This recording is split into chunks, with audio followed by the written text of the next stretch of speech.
A manifestação de propósito post-mortem teria de entrar no contexto de evidência relacionada com a memória sobrevivente. Isto posto, porém, pode-se prontamente ver que tal caso pode reforçar a hipótese da super-P sob dois aspectos. 1. Pessoas diferentes perseguem seus objetivos, mesmo um só objetivo, de maneiras diferentes. Butcher Cumberland, por exemplo, poderia ter uma ideia muito diferente de como silenciar um escocês, em relação a de Johnson. Um médium que quisesse imprimir o anseio por um propósito em sua caracterização, não estou falando aqui de fraude, teria de selecionar não só um propósito apropriado ao falecido, mas uma maneira apropriada de levá-lo a cabo. Isto levaria o médium, presumindo que não tivesse acesso a informações, a descobrir, por P's, um objetivo que o morto naturalmente seguiria, e vagar telepaticamente pelas lembranças daquelas pessoas que o conheceram bem, ou por clarividência, nos arquivos dos jornais que imprimiram sua necrologia, para inferir do material assim coligido de que modo ele mais gostaria de realizar seu propósito. A inferência precisaria então ser elaborada de forma dramática para apresentação na sessão. Creio que tudo isto, eu diria sem hesitação, é um tanto exagerado. 2. O propósito em questão pode ser tal que o médium não tem razão para apoiar, poderia mesmo se opor a seus desejos e interesses conscientes. Neste caso, o problema do motivo torna-se urgente. Porque o médium, representando uma pessoa morta, procuraria promover eventos que, quando em seu estado normal, não quereria que acontecessem. Poder-se-ia replicar que, inconscientemente ou parcialmente consciente, o médium tem um desejo tão grande de atingir fama em sua profissão que nenhuma outra razão poderá lhe atrapalhar. Esta é uma daquelas sugestões simples que, em princípio, não é possível refutar, e que avento no capítulo 1, que deveríamos, sempre que possível, declinar acolher. Casos em que um morto, através de um médium, aparentemente manifestou um propósito nítido e característico, são incomuns. Há uns poucos, bem dramáticos, em que o suicídio ou morte por inanição foram evitados por intervenção desencarnada através de um médium, mas estes casos não estão dentro de melhores evidências.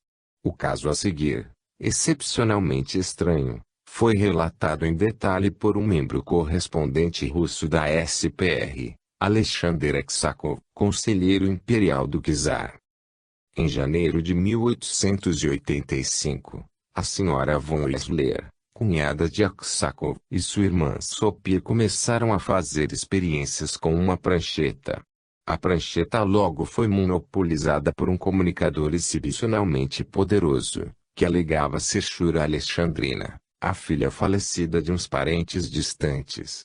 Shura, que adotara posições políticas revolucionárias, suicidara seus 17 anos, em seguida a morte de um seu primo, que professava as mesmas ideias, quando fugia da prisão. Shura pediu, em tom não hesitante, que um outro primo, Nicolaus, fosse trazido a uma sessão. De acordo com Shura, Nicolaus corria o perigo de se comprometer politicamente. Sophia hesitou, por razões de conveniência social. Os pedidos de Shura tornaram-se cada vez mais veementes em sessões sucessivas, até que, a 26 de fevereiro de 1885, escreveu: "É tarde demais. Esperem por sua prisão." Os von Wesslers, então, contataram os pais de Nicolaus que, porém, estavam muito satisfeitos quanto à sua conduta. 2 anos mais tarde, Nicolaus foi preso e exilado por causa de reuniões políticas a que comparecera em janeiro e fevereiro de 1885. As notas que a senhora von Wessler tomou foram lidas muitas vezes pelas famílias tanto de Shura quanto de Nicolaus. A identidade de Shura em todas essas comunicações foi reconhecida incontestavelmente, em primeiro lugar, pelo fato central da relação com Nicolaus, por outros pormenores íntimos, e pela totalidade dos traços que caracterizavam sua personalidade. Este caso exibe, em certo nível, tanto as características que assinalei acima, como as dificuldades especiais para superpes. Shura seguia seu propósito característico da maneira direta e insistente que lhe tinha sido evidentemente típico em vida, e este propósito não tinha nada a ver com os operadores da prancheta, para quem o pensamento de contatar os membros da família Nicolaus causava considerável embaraço. Dentre os propósitos frequentemente professados e seguidos por comunicadores mediúnicos está o de provar sua imortalidade e assim trazer consolação a seus parentes enlutados. Este é um propósito que uma considerável percentagem de mortos poderia ter se é que, de fato, sobrevivem à morte. Que um comunicador em particular exiba este propósito, dificilmente constituiria parte da evidência da imortalidade. Tem havido pessoas, porém, que quando vivas, exibiam um interesse intenso, apaixonado mesmo, pelo próprio problema da imortalidade, e pelos métodos pelos quais isso pode ser investigado.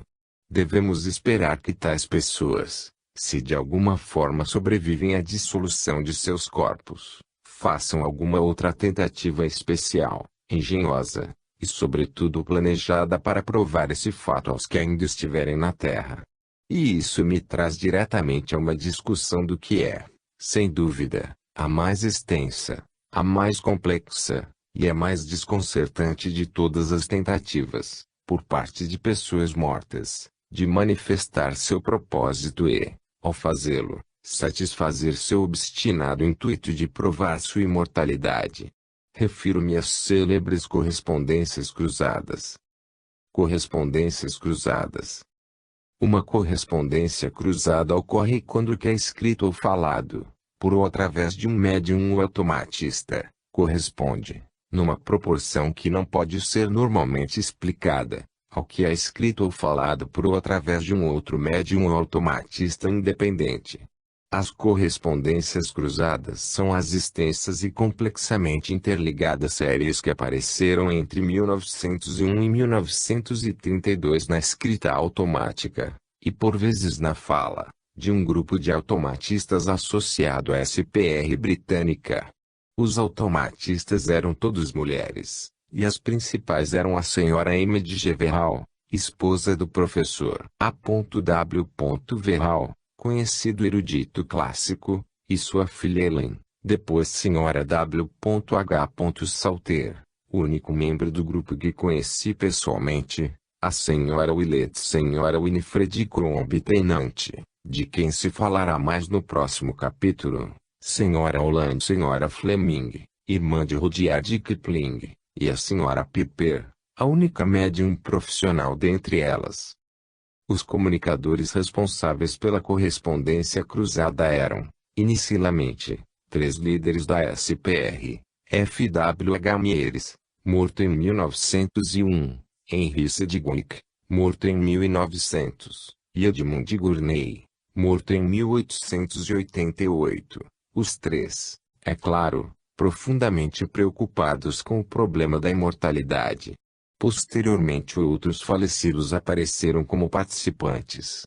As correspondências cruzadas não foram instigadas ou pedidas pelos colegas ainda vivos dos comunicadores, simplesmente começaram a aparecer nos escritos, e nem foram notadas, por algum tempo. A ideia assim veio ostensivamente do outro lado. Os escritos e declarações foram principalmente estudados e coligidos deste lado por 5 membros importantes da SPR, Srta. Alice Johnson, J.G. Piddington, e G.W. Balfour, mais tarde, o segundo Conde Balfour, em extensão menor, mas ainda assim importante, por Sir Oliver Lodge e a Sra. M. Sedgwick. Sua tarefa mostrou-se extraordinariamente difícil. Em parte pela quantidade de material que precisavam examinar, havia muitos automatistas totalmente ocupados além e acima dos que citei. Em parte, também, pelo conteúdo dos escritos.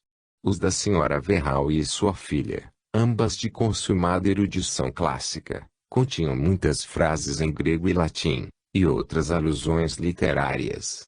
Todos os escritos tendiam a ser fragmentários, alusivos e disjuntos, e operando a um nível simbólico, mais que diretamente explícito. Isto deve ter ocorrido talvez pelo fato de os automatismos se originarem de um nível inconsciente ou dissociado da mente, o eu subliminar o processo de pensamento primário, que tende a funcionar em termos simbólicos. Mas, também, como logo veremos, fazia parte do plano dos supostos comunicadores que as mensagens fossem transmitidas de maneira obscura e disfarçada, de modo que seu real significado não fosse percebido logo de início. Tanto os comunicadores como aqueles que tentaram decifrar as comunicações eram pessoas excepcionalmente versadas e instruídas. O empreendimento em seu todo me recorda a um velho programa de rádio, Charada Transatlântica, em que perguntas tortuosas e obscuras eram feitas a pessoas muito bem informadas, que tinham de se esforçar bastante para achar as respostas certas. No caso presente, o abismo entre as equipes parece ser muito maior que o Oceano Atlântico. O material das correspondências cruzadas é notavelmente volumoso, e a publicação deles demarca uma espécie de época na história da SPR. Em sua pequena e valiosa introdução ao tema, H.F. Saltmarsh enumera 52 trabalhos sobre elas, a maioria em forma de livro, nas atas da SPR. Mesmo assim, uma quantidade substancial de material continua inédita. Obviamente não poderei fazer justiça, no pequeno espaço que me é reservado, aos pontos fortes e aos pontos fracos deste material como evidência para a imortalidade. Saltmarsh distingue as correspondências como simples, complexas e ideais. As simples são as que aparecem nos escritos de dois ou mais automatistas, independentes, com uma mesma palavra ou frase, ou duas frases tão semelhantes que estejam claramente interconectadas. Uma explicação óbvia das correspondências cruzadas simples é que um automatista ganha conhecimento extrasensorial do que o outro está escrevendo, e ele mesmo escreve algo semelhante. As complexas são casos onde o tópico ou tópicos não são mencionados diretamente, mas referidos de maneira indireta e alusiva. Uma correspondência cruzada ideal seria uma em que dois automatistas independentes escrevessem mensagens aparentemente sem sentido. Ora, se um terceiro automatista, independentemente, apresentasse um escrito que, embora sem sentido se tomado por si só, agisse como chave para os outros dois, de modo que a totalidade pudesse ser reunida em bloco, e mostrasse um só propósito e significado, teríamos boa evidência de que todos se originaram de uma só fonte. Se estas condições fossem preenchidas, poderíamos propor o seguinte argumento: chamemos os primeiros dois automatistas IB, e o terceiro, que daria a chave que desvenda o todo.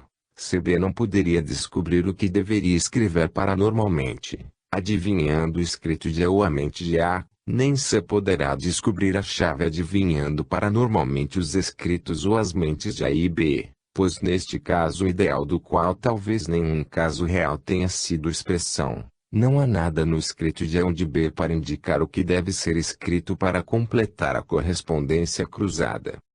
Em minha opinião, não há dúvida que os escritos dos automatistas da SPR contêm numerosas correspondências cruzadas, para as quais não bastam quaisquer explicações ordinárias. Uma conspiração fraudulenta organizada pelos principais automatistas parece extraordinariamente improvável. Eram todas pessoas de excelente reputação, e nenhuma indicação de fraude jamais veio à luz, além do que, em períodos importantes, uma delas, a Sra. Holland, estava na Índia, uma outra, a Sra. Piper, nos Estados Unidos, ao passo que as demais estavam na Grã-Bretanha. Coincidência é outra explicação que, eu acho, pode ser de pronto excluída. É verdade que os escritos estão cheios de enigmas literários e outras alusões, tão cheios que seria de esperar ocasionais coincidências de tema e referência. Mas Piddington, que enumerou tais referências em grande escala, descobriu que as alusões pertencentes a uma dada correspondência cruzada não aumentavam e diminuíam ao acaso, mas apareciam num determinado período, e então se desvaneciam outra vez. Técnicas modernas de análise por computador teriam ajudado imensamente nesta tarefa. Ademais, várias tentativas para gerar correspondências cruzadas artificiais, coligindo pseudo-inscrições de estranhos, foram amplamente mal-sucedidas.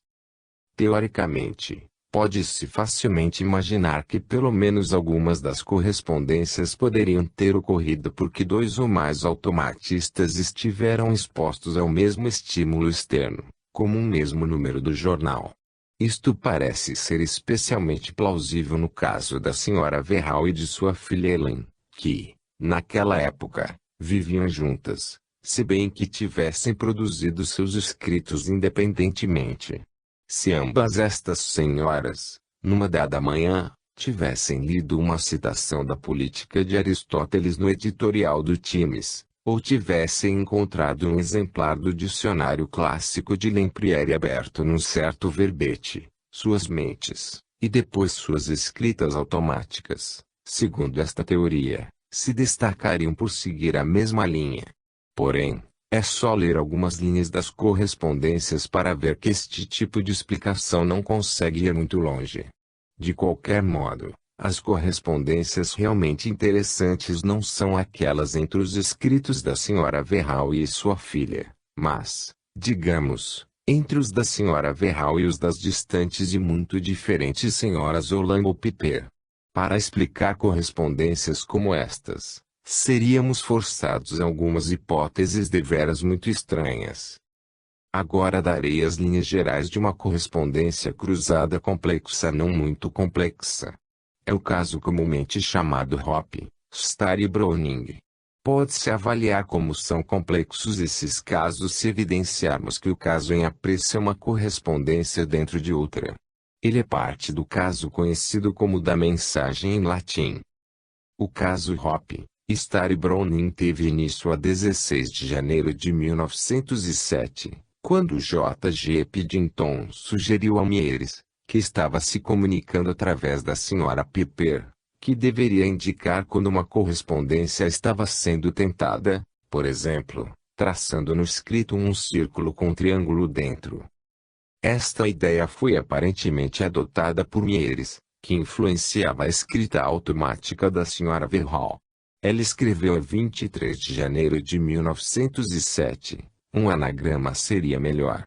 Diga-lhe que, rates, stars, tars, etc. O Mies da Sra. Verhal brincou ainda com a ideia do anagrama em seus escritos de 28 de janeiro de 1907. Escreveu Aster estrela, em grego, e Teras maravilha, em grego.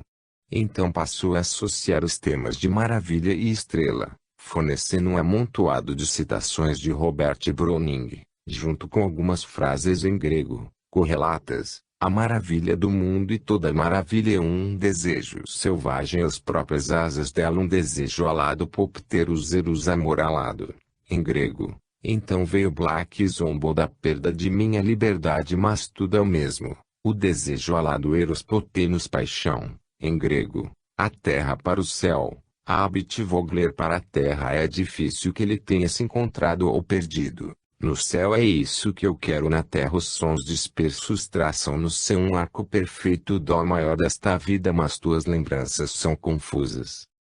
Seguia-se o desenho de um triângulo dentro de um círculo e um triângulo dentro de um semicírculo. Clara resposta à proposta de Piddington ao comunicador da Sra. Piper. A 3 de fevereiro de 1907, a influência de Mies sobre Helene Verhal traçou um monograma, uma estrela e um crescente, e escreveu, um monograma, a lua crescente, lembre-se disso, e a estrela. Isto mostra um conhecimento do que o Mieres, que se comunicava com a Sra. Verhal, escrevera, e talvez, na referência a um monograma, indica conhecimento da proposta original de Piddington ao Mies Piper. A 11 de fevereiro de 1907, O Mies da Sra. Piper mostrou conhecimento indubitável do que o Mies da Sra. Verhal recentemente escrevera. Ele escreveu: a Sra. Verhal teria recebido a palavra evangélico, depois corrigida para Eveline Hoppe, título e um poema de Browning. Referi-me também a Browning, de novo. Referi-me a Hoppe e Browning. Também disse Estrela, Star. Procura por Hoppe, Star e Browning. O seguir, a influência de Mies sobre a escrita de Helen Verhal assimilou o tema de Browning. A 17 de fevereiro de 1907, desenhou uma estrela, e então escreveu: este é o sinal que ela vai entender quando ver. Não há arte disponível. E uma estrela por cima de tudo dá ratos por todo lugar na cidade de Hamelin, em referência ao poema de Browning sobre o flautista de Hamelin. Por fim, vieram 3 escritos do comunicador Mies da Sra. Piper, o segundo dando a chave para o todo. A 6 de março de 1907, o Mies de Piper disse a Piddington que dera à senhorita Verhal um círculo e um triângulo, mas duvidava que este tivesse aparecido, mas de fato, aparecera. A 13 de março de 1907, o Mies de Piper alegou ter desenhado um círculo e um triângulo para a Sra. Verhal, e disse: mas isso sugeriu um poema em minha mente, daí BHS, isto é, Browning, Hoppe, Star.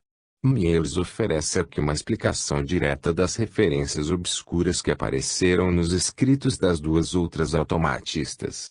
Diz, com efeito, que a proposta original de Piddington sobre traçar um triângulo dentro de um círculo sugeria certos anagramas, Rates, Star, etc., à sua mente, e estes, por sua vez, sugeriam certas passagens de Browning. Desenvolveu todos estes temas, triângulos, círculos, ratos, estrela, Browning, etc., na escrita de 2 outras automatistas, e então voltou à Sra. Piper para dar uma explicação do que tinha feito. A 8 de abril de 1907, o Mies de Piper disse que tinha traçado um círculo, e acrescentou que traçara uma estrela e também uma lua crescente. À primeira vista, é tentador concluir que as correspondências cruzadas entre esses 3 conjuntos de escritas foram feitos por uma inteligência com vontade própria estranha às mentes conscientes das automatistas envolvidas. Se esta inteligência pertencia ao falecido F.W.H. Mies é questão que só seria determinada à luz de numerosas outras comunicações recebidas dele naquela época, através destes e outros automatistas. Porém, não é difícil pensar numa outra explicação. Pode-se supor, por exemplo, que as várias automatistas tinham consciência das identidades uma das outras e dos princípios de correspondência cruzada. Pode-se ainda supor que a Sra. Verhal, figura central no caso Hoppe, Star e Browning, procedeu um exame minucioso inconsciente e extrasensorial dos escritos e processos mentais das outras automatistas. Por este meio, ela soube da sugestão de Piddington ao Mies de Piper, que devera indicar uma correspondência cruzada desenhando um triângulo dentro de um círculo. Ela tomou a ideia de seus próprios escritos, introduziu a proposta alternativa de anagramas, sendo velha amiga de Mies, sabia o quanto gostava de anagramas, e, em seus subsequentes escritos inconscientes, deu rédea livre às suas associações relativas a rates, stars, etc. O resultado foi uma série de citações de Browning, e começou a elaborar estes temas em seus próprios escritos. Depois de a bola rolar para cá e para lá por algumas semanas, a Sra. Piper levou o jogo a uma artística conclusão, fazendo o seu Mies comunicar que as citações de Browning e outros materiais representavam suas próprias associações à proposta original de Piddington. A Sra. Piper, porém, era uma senhora de educação limitada, e talvez não tivesse o conhecimento literário para tanto. Pode-se, ao invés, propor que a Sra. Verhal, ou sua mente inconsciente, ou seu eu subliminar, tenha exercido um papel mais ativo e, de algum modo, injetado suas associações e fantasias sobre Mieres nas profundezas da mente da outra automatista. Daí, elas acharam um meio de se expressar nos escritos. Esta é bem a posição inicial tomada por Frank Podmore em sua competente crítica inicial às correspondências. Podmore não conseguia ver nenhuma evidência para justificar, sequer provisoriamente, a suposição de uma inteligência dirigente que não a das automatistas envolvidas. Ele tinha duas espécies de motivos para dizer isso. A primeira, que algumas pessoas refutariam, é que, muito embora Mieres tenha sido o pretexto estimulador das correspondências, o Mieres de Piper, que tinha papel preponderante em vários casos, nunca pode estabelecer inequivocamente a norma de procedimento das correspondências cruzadas. A segunda linha de argumentação de Podmore é a seguinte: há pelo menos um caso, o caso do 7, em que parece provável que a Sra. Verhal, ou alguma parte da mente da Sra. Verhal, estava por detrás de uma correspondência cruzada complexa e absolutamente característica. Entre abril e julho de 1908, os escritos de vários automatistas, inclusive os da Sra. Verhal, continham numerosas alusões ao número 7. Certas destas alusões eram, ademais, claras referências a passagens de Dante. Ocorreu que Piddington, que, como vimos, estava muito envolvido no estudo das correspondências cruzadas, depositara na SPR um pacote selado, cujo conteúdo esperava comunicar após sua morte. O pacote continha uma declaração referente à obsessão de sua vida com o número 7. A declaração não mencionava Dante. A Sra. Verhal, porém, lera Dante, naqueles últimos tempos. Podmore explica a história assim: o Sr. Piddington, durante anos, estivera repetindo 7 para todo mundo ouvir, quer dizer, todo mundo no âmbito de sua influência telepática.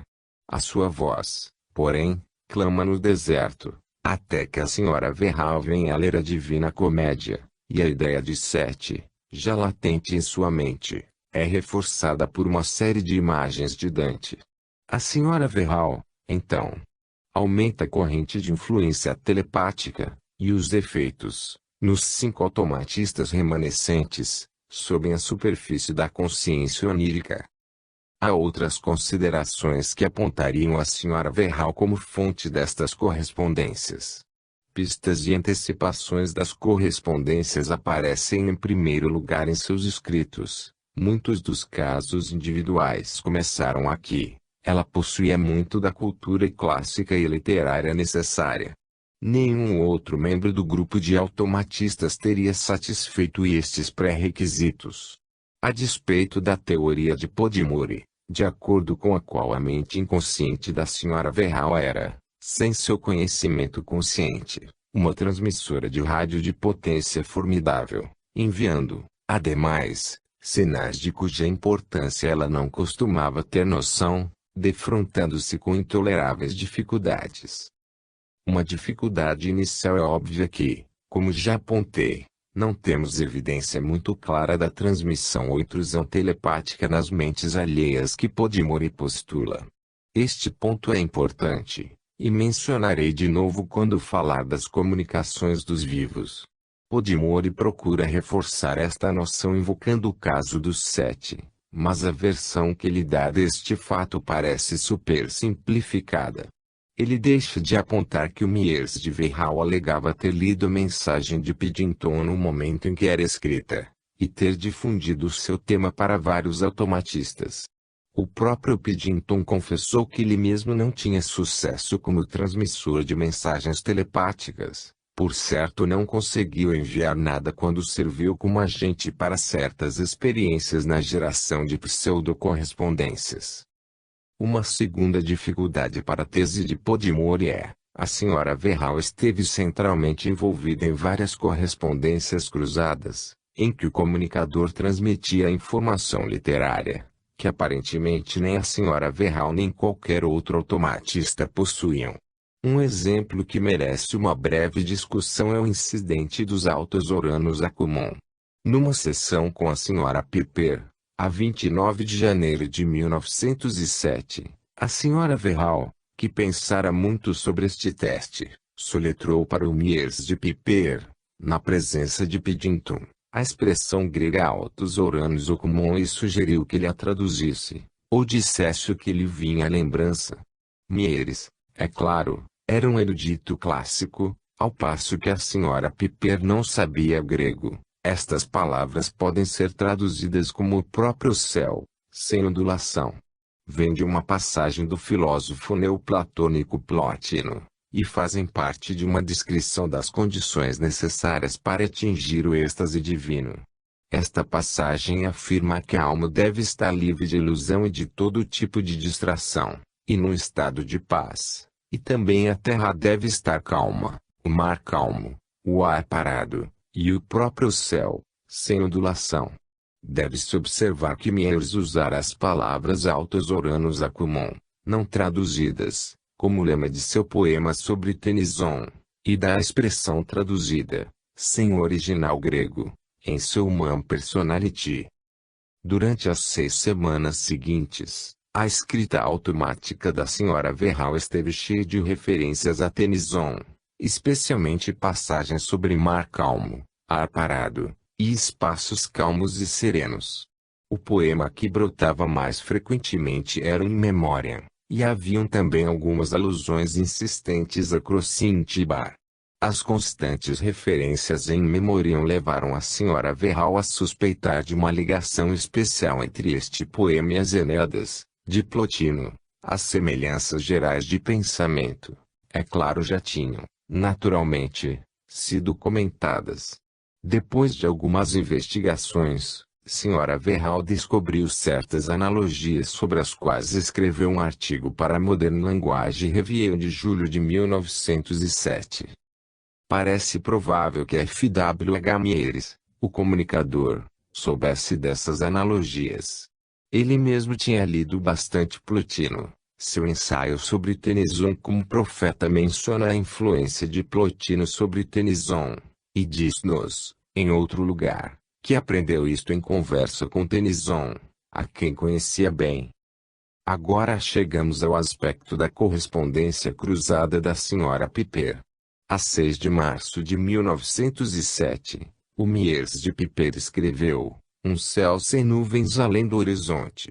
No estágio de vigília de seu transe, a Sra. Piper dissera, gemendo na barra, quando zarpei para o mar, citação de Crocíntibar, cruzando a barra vírgula. Ela também mencionou Arthur Allon, cuja morte precoce inspirou Tennyson a escrever In Memoriam. A 29 de abril de 1907, a Sra. Verhal teve uma sessão com a Sra. Piper. As palavras azul como o mar foram soletradas. A Sra. Verhal tomou-as como alusão aos dias em que o mar está especialmente calmo, que já lhe fora dito em sua própria escrita. Ao fim da sessão vieram algumas referências incoerentes a Swedenborg, São Paulo e Dante.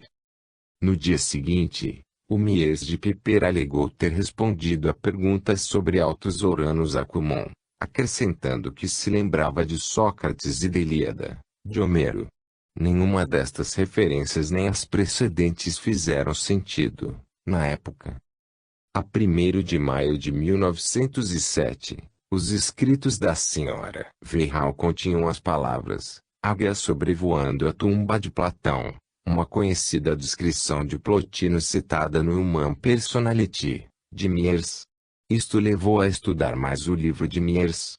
Descobri que o epílogo deste livro, em que ocorre uma passagem sobre a visão de Plotino, é antecedido por uma citação grega do Crito de Platão mencionando Sócrates e citando uma linha da Ilíada.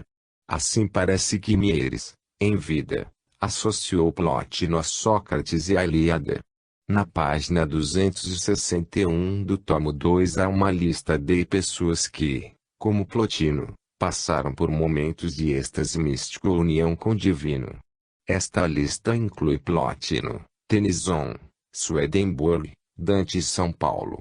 As referências do Miers de Piper de 29 de abril de 1907 podem ter refletido as associações de Miers. Finalmente, a 6 de maio de 1907, quando a Sra. Sedgwick estava em sessão com a Sra. Piper, o Myers de Piper escreveu: "Diga à Sra. Verhal, Plotino."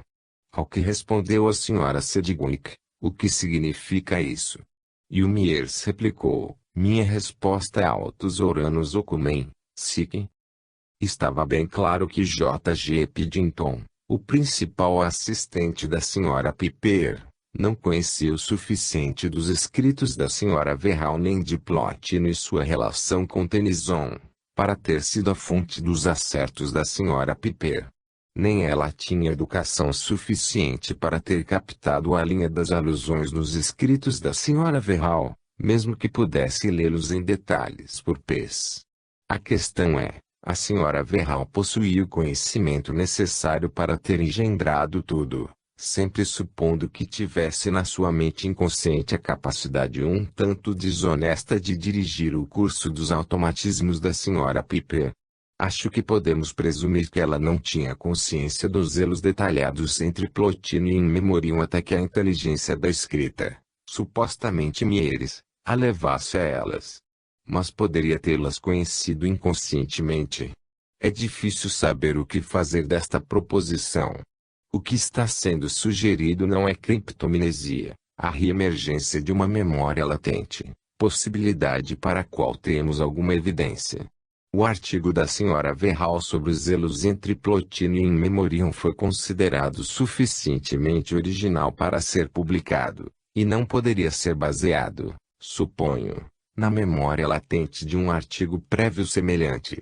A Sra. Verhal não poderia ter notado as associações antes, por si mesma, e depois esquecido delas, pois certamente escreveria seu artigo assim que a ideia lhe ocorresse.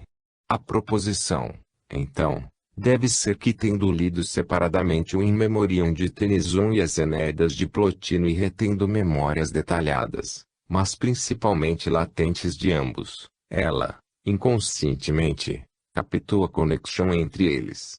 Esta intuição inconsciente começou a surgir através de sua escrita automática e também através da Sra. Piper, sobre a qual ela exercia uma contínua, mas inconsciente influência. A Sra. Verhal alegava também que não descobrira a importância das alusões a Sócrates, Homero, Dante, Swedenborg e São Paulo dadas pelo Myers de Piper até que seu próprio comunicador, Myers, deu a pista da águia sobrevoando a tumba de Platão, que a fez voltar-se para o Human Personality, de Myers. Não podemos negar aqui que a Sra. Verhal, que certamente lera este livro, tenha retido uma memória latente das alusões mais importantes. O problema é que as alusões não foram feitas através de sua própria escrita automática, mas pelo Myers de Piper. Em teoria, estamos considerando que a mente inconsciente da Sra. Verhal deve ter assim raciocinado. Lembro-me agora que o livro de Myers tem uma série de nomes próxima daquela frase sobre Plotino. Se eu fornecer estes nomes como o de Myers, parecerá que são associações de Myers, e não minhas, o que será muito surpreendente. Mas espere lá. Eu conhecia bem Myers, e todos sabem que li seu livro. Portanto, se eu mesmo a fornecer estes nomes, não causarei muita impressão. Suponhamos, porém, que eu as infiltre nos escritos da Sra. Piper. Então vai parecer que realmente são associações de Myers. Ótimo. É o que vou fazer. Simplesmente não sei o que dizer quanto a estas hipóteses tortuosas e totalmente inverificáveis que parecem, como pode-se notar, decorrer inevitavelmente da proposição de Podmore de que a Sra. Verhal elaborou as correspondências cruzadas através de sua capacidade inconsciente de dirigir e infiltrar os escritos e outros automatistas sob nome falso. Não sei de nenhuma evidência independente que sugira tais possibilidades, e é difícil imaginar que haveria tanta evidência, pois os eventos postulados aconteceriam inconscientes e não observáveis. A única razão para adotar a hipótese de Podmore é a implausibilidade da alternativa principal, a teoria da imortalidade. Implausibilidade à parte, dá uma explicação muito mais simples do caso que temos considerado. Mas a implausibilidade de uma teoria nunca é, por si só, razão satisfatória para adotar outra teoria. A outra pode ser igualmente implausível. Há ainda outras razões para abandonar a hipótese de Podmore. De modo algum, as correspondências cruzadas começaram com os escritos da Sra. Verhal. Em algumas, ela nem esteve envolvida, e um exemplo particularmente famoso, o caso do Domingo de Ramos, que começou nos escritos dela, mas continuou por muitos anos após a sua morte. Às vezes disse que as correspondências cruzadas de qualquer modo declinaram depois da morte da Sra. Verhal. Acho que é mais certo dizer que os escritos começaram a mudar de caráter após a sua morte, com as correspondências cruzadas exercendo papel menos proeminente. Parece claro que as correspondências cruzadas não podem, em seu total ou em grande parte, ser atribuídas à Sra. Verhal. Já em 1911, Alice Johnson escrevia. Agora atingimos um ponto em que, na suposição de que todas as correspondências cruzadas são elaboradas exclusivamente pelos automatistas, precisaríamos presumir que vários deles, além da Sra. Verhal, são capazes da tarefa. Ou então teríamos de presumir uma espécie de assembleia telepática dos egos subliminares dos automatistas, onde conspiram juntos e determinam o papel de cada um. A ideia de uma assembleia telepática de egos subliminares é uma que encontraremos de novo no capítulo 15. É essencialmente o que foi sugerido para explicar o fato de que os diferentes aspectos de uma aparição coletivamente percebida aparecem na perspectiva correta. Não temos evidência independente de que a telepatia com tantos detalhes e complexidade jamais tenha ocorrido. Poder-se-ia crescer também que não temos evidências de conspirações idealizadas e coordenadas. É difícil imaginar o que poderia ser essa evidência. Até mesmo Alice Johnson não acreditava em assembleias telepáticas de egos subliminares. Como os outros investigadores principais da correspondência cruzada, ela chegou a acreditar que Meares e os outros líderes falecidos da SPR estavam por detrás dela. Também acho difícil acreditar na tal assembleia telepática, nem posso negar que mais inteligências inspiraram as correspondências. Mas estaria a inteligência de F.W.H. Meares entre elas? Esta é toda uma outra questão. Para respondê-la, seria preciso levar em consideração o estilo e as características intelectuais e pessoais dos escritos de Meares, e qualquer informação correta dada sobre Meares que não poderia ser conhecida do automatista em questão. Houve poucas destas evidências. Muitos dos mais importantes automatistas conheciam Meares muito bem, mas os pesquisadores, ao final, acharam-nas satisfatórias. Assim J. G. Piddington escreveu sobre o problema da identidade real desta mente dirigente, se era um espírito ou grupo de espíritos em cooperação, ou a subconsciência de um dos automatistas, ou a consciência e inconsciência de uma pessoa viva. A única opinião que sustento com confiança é que, se não era a mente de Frederic Meares, era uma que, deliberada e artisticamente, imitava suas características mentais. Nesta altura, não posso oferecer nenhum comentário útil à opinião de Piddington, mas, no capítulo seguinte, abordarei a questão quanto às manifestações de características pessoais sobreviventes e habilidades intelectuais, que podem constituir evidência da imortalidade. 6. Manifestações de outras características pessoais. Não é incomum que pessoas que tenham tido sessões bem-sucedidas com médiums mentais digam depois algo assim: aqui está uma transcrição da gravação, ou das notas estenográficas, com meus comentários. Houve muitos excertos excelentes. Mas apenas ler as anotações não pode lhes dar a ideia de quão convincente o comunicador foi.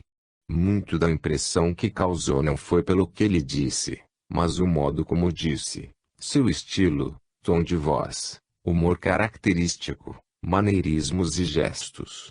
Estavam tão completamente certos. Para que não pensem que exagerei, citarei os comentários de uma assistente experimentada, uma Laditra Bridge, sobre os comunicadores que controlavam a Sra. Leonard, isto é, substituíam Feda como personalidade que falava através do aparelho fonador da Sra. Leonard. Por outro lado, uma habilidade totalmente diferente é demonstrada, no controle pessoal, por vezes em grau surpreendente, com a reprodução de vários tipos de entonações, maneirismos vocais e características gerais pertencentes a pessoas falecidas, que o médium nunca conheceu. É difícil transmitir uma impressão acurada destes controles pessoais a qualquer um que nunca testemunhou a produção, através de um bom médium, de fenômenos deste tipo.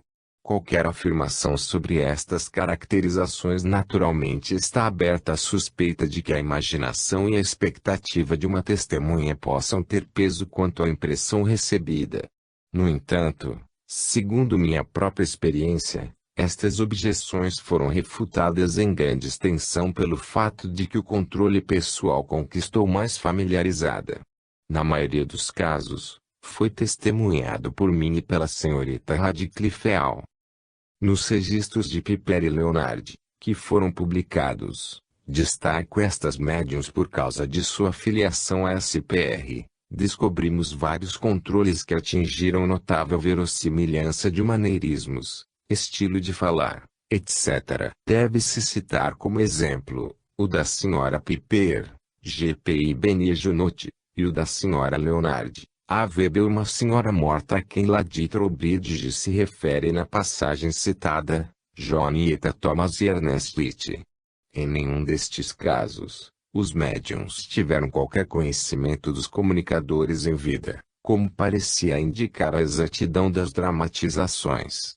Mas como Laditra Bridge indica, é excepcionalmente difícil apontar esses toques característicos em termos que seriam convincentes para os ausentes.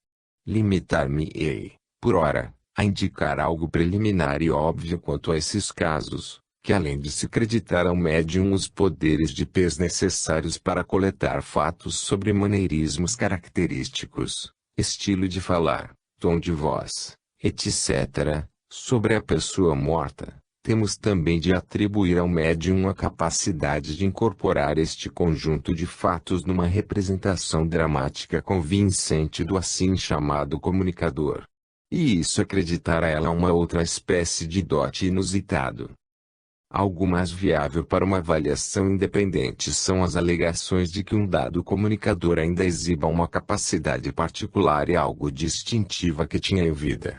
Suponhamos, por exemplo, que um certo morto, vamos chamá-lo Professor Sharp, tenha sido, em vida, adepto do jogo de bridge.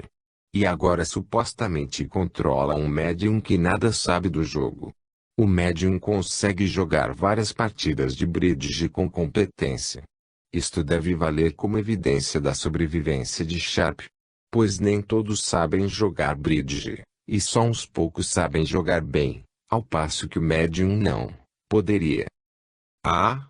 Mostrar que a influência Sharp não pode ser a personalidade normal do médium. E B. Estreitar as origens da influência de modo a incluir o falecido Sharp. Outras facetas do controle Sharp poderão estreitar a faixa, talvez até o próprio Sharp.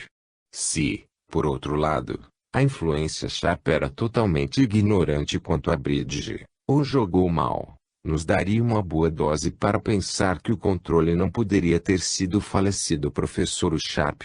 Vamos presumir que seja absolutamente certo que o médium nada saiba de bridge.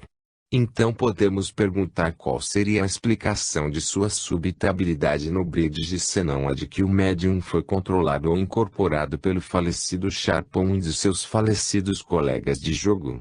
Poderia ser sugerido que o médium aprendeu clarividentemente as regras do jogo, lendo um livro de instruções, ou telepaticamente, lendo a mente de jogadores de bridge. Poderia consultar clarividentemente um livro sobre o assunto, ou visualizar telepaticamente uma lista prática do que se deve ou não fazer da mente de um bom jogador. Mas todo este estudo extrasensorial permitiria ao médium jogar uma partida competente, assim que fosse controlado pelo suposto professor Ushap. Por certo que não, há muito mais a aprender para jogar bem o bridge, do que só decorar as regras e vislumbrar uma lista de sugestões. O requisito fundamental é praticar, por horas e horas, inteligente e atentamente, contra bons adversários. E ninguém vai sugerir que isso possa ser obtido por P's. Parece-me, portanto, que mesmo que concordemos que as regras do bridge possam ser aprendidas por P's, e não sei de uma só partícula de evidência que uma P's de tamanho grau já tenha ocorrido, a teoria da super P's ainda não daria qualquer explicação plausível da capacidade do controle char para julgar uma partida de bridge. O exemplo, é claro, é hipotético, mas tem grande aplicabilidade. Não nos parece provável que a habilidade e competência intelectual ou física possam ser adquiridas por P's. Se um comunicador mediúnico inegavelmente exibe uma habilidade ou competência inusitadas que possui em vida, e que se sabe que o médium não tem, o fato poderá ser de difícil digestão para a teoria da super P's. É tempo de perguntar se qualquer caso real nos levará tão longe quanto nosso caso hipotético. Não procurarei tratar de casos de manifestação post-mortem de habilidades como tocar piano ou pintura, porque em muitos casos é difícil saber se o médium não atingiu por si mesmo aquele nível de competência que exibe. Em alguns casos, a caligrafia de um morto foi imitada. O problema, na maioria dos casos, é determinar com certeza se o médium não teria ocasionalmente visto a caligrafia daquela pessoa. Enigmas literários. Começarei certos casos que não se qualificariam exatamente como exemplos do exercício post-mortem de uma habilidade intelectual, mas que sem dúvida constituiriam exemplos de demonstração post-mortem de um alto nível de realização intelectual, e que fora característico do comunicador em vida. Refiro-me aos casos, interligados de perto com as correspondências cruzadas, geralmente conhecidos como enigmas literários. Nestes casos, foram feitas tentativas, pelos comunicadores, que em vida conheciam muito a literatura clássica, de manifestar seu conhecimento através de médiums totalmente ignorantes das línguas e literaturas clássicas. Citarei brevemente dois destes casos, o caso Lete e o caso da orelha de Dionísio, e considerarei o ponto a qual cada um deles pode se alinhar com a hipótese da super P's. No caso Lete, o principal médium foi a senhora Piper e o assistente foi o senhor Gebedo. Vice-presidente da ASPR do esteve em contato, através da senhora Piper, com um comunicador que alegava ser F.W.H. Mieres. Mieres, em vida, fora um profundo erudito clássico. Doa abandonar o grego e o latim aos 18 anos, e mal lera qualquer coisa desde então, ao passo que traduções dos clássicos, eu mal li alguma. A senhora Piper não conhecia nada de literatura clássica. Para testar a memória do comunicador Mieres, Doa começou a obter e fazer-lhe muitas perguntas sobre temas do classicismo. A 23 de março de 1908 ele perguntou, o que a palavra Lete lhe sugere? Claramente esperava uma resposta referindo-se ao esquecimento e às águas do esquecimento. Ao invés disto, Mieres, isto é, o comunicador da senhora Piper, refere-se a um dos meus poemas, Lete. Esta resposta não é imprópria, pois Lete é referido numa das traduções de Mieres, dos versos de Virgílio. O comunicador Mieres, pressionado por perguntas e observações de Doa, escreveu algumas palavras desconexas, incluindo ventos, Grécia e Olimpo, e continuou. Ponto, está tudo claro. Lembra-se da caverna? GBD, acho que você está confuso. Era água, e não vento, e era no Hades, onde estavam Estige e os Campos Elíseos. Lembra-se agora? Mieres, Lete, margens, claro que sim. Lete Hades, lindo rio, Lete, subterrâneo. Pouco depois do encerrou a sessão. Quando a senhora Piper saiu do transe estado de vigília, falou as seguintes palavras. Pávia, depois conjecturalmente emendada por Piddington para papavera ou papoulas, em latim. Lete, delicado, triste, adorável, companheiro, juntar tudo. Amor entrelaçado, lindas margens. Quente, sol, amor. Folha de lima, coração, espada, flecha. Disparo uma flecha pelo ar, ela cai, aonde não sei. A senhora Piper descrevia, então, uma visão de alguém com um arco e flecha. A 24 de março de 1908, Mears escreveu como segue: o falecido Richard Dixon, aparentemente age como um intermediário, e por vezes se refere a Mears como ele. Escrevi em resposta à sua última pergunta da caverna, Lete GBD, perguntei a ele, Mears, se a palavra Lete lhe lembrava alguma coisa. Mears, ele respondeu caverna, margens, praia. Ele deu a forma, uma imagem de íris com um arco. GBD, mas ele falou de palavras. Mears, sim, nuvens, flecha, íris, caverna, mormor, sono em latim, morpeus, caverna. Fica sempre na minha mente, não pode me ajudar? GBD, bom. Entendo o que você quer, agora. Mas não pode deixar mais claro o que havia de peculiar sobre as águas do Lete. Mears, sim, suponho que você ache que estou afetado do mesmo modo, mas não estou. Depois disto, algumas das palavras acima foram repetidas em conversa com Do, e as palavras nuvens e campos floridos foram introduzidas. Quando a médium saiu do transe, de novo murmurou a palavra pávia ou papavera. E continuou. O Sr. Mears está escrevendo na parede. C. Pausa. X. Andei pelo jardim dos deuses, fiquei arrebatado às suas margens, e arrebatado eu a vi, por fim. Margens do Elíseo. A 30 de março de 1908, depois de uma tradução errônea de Six como carro, o Mears de Piper soletrou Sinks. E depois de algumas passagens confusas, escreveu. Caminhemos juntos, nossos amores entrelaçados, ao longo das margens. Numa beleza além de comparação com o Lete. Lamento que seja tudo tão fragmentário, mas acho que não consigo transmitir tudo. A 7 de abril de 1908, as letras Six e Xix foram escritas, e no estágio desperto, a senhora Piper disse, o Sr. Mears está dizendo. As papoulas jamais cresceram às margens do Elíseo? Parece-me um modo dissimulado de dizer que não há esquecimento na outra vida. Os registros destas sessões, que abreviei consideravelmente, foram cuidadosamente examinados, primeiro pela Sra. Verral, e depois por G. W. Balfour, ambos bons eruditos clássicos. Para nenhum deles, fizeram sentido. Foram enviados a J. G. Piddington, que eventualmente localizou uma passagem, previamente desconhecida dele, no 11º livro das Metamorfoses de Ovídio, que parece dar a chave da associação com a Lete de Mears. Conta a história de Seix e Alcione, e da qual dou o seguinte sumário, adaptado por Podmore. A correspondência com os escritos são indicadas pelas maiúsculas. Seix, rei da Trácia, morreu afogado no mar, e Juno enviou Íris, deusa do arco-íris, a Sonus, sono, para levar a notícia num sonho. Alcione, amada rainha de Seix, filha de Eolo, rei dos ventos.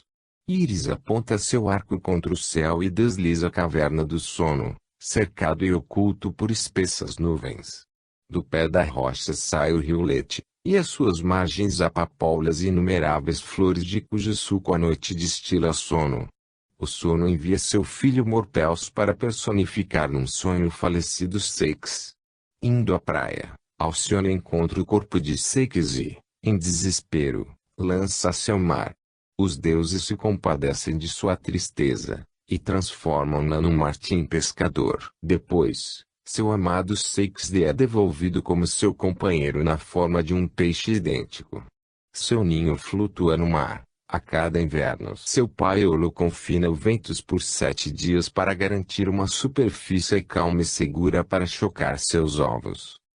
As correspondências, acho razoável dizer, são absolutamente indiscutíveis. Mears certamente lerá o vídeo em detalhe, ao passo